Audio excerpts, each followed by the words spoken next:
of force, the Victoria Police Department underwent an external review and is now facing a long list of recommendations. However, as Skylee Stanton explains, none of the high-profile cases that sparked the investigation in the first place were specifically addressed.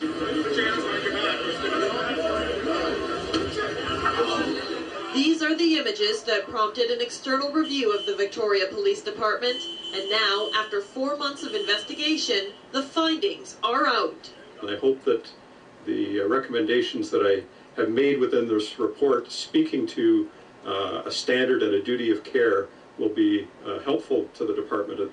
80 recommendations have been laid out, focusing on jail operations and use of force trends. The glaring issues: chronic alcoholics, handling prisoners from other jurisdictions, and the need for enhanced reporting and analysis when it comes to use of force incidents. Storage running on evidence. This is just one example.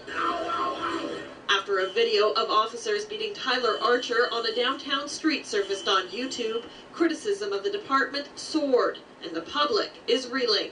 We understand that there is what is considered a reasonable use of force, but the next question that is asked, imposed by Mr. Bevan, is one that the police board should look at. What is an acceptable use of force for our community? But none of the high-profile incidents were addressed in the report. Those behind it insist it wasn't part of the mandate. Instead, the 81 pages looks at the bigger picture. Not enough, according to those waiting for answers. It's been over 6 months since this beating, and Archer's lawyer is still looking for accountability. You know, if these were bouncers that had been depicted kicking my client on the ground when his face was already bloodied from a prior assault, I certainly don't think it would have taken 6 months or 8 months to figure out whether charges should be laid. But it's not that simple. According to the chief of police, studying and implementing the 80 recommendations will take time and money. I mean, it sounds easy. We got a jail, we're going to fix some issues, but it's not. It becomes a very complicated process.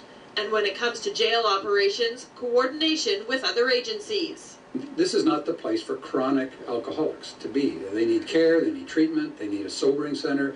The report recommends changes that may have prevented not only the downtown beating, but also the in-custody injury of Thomas McKay, the death of Kevin John Vigar, and a massive lawsuit launched by Willow Kinloch.